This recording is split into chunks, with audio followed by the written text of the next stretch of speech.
કતારગામ સિંગણપોર તરકુંડમાં દારૂની મહેફિલ।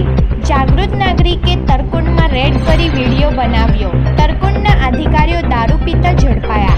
રેડ પડતા જ તમામ અધિકારીઓ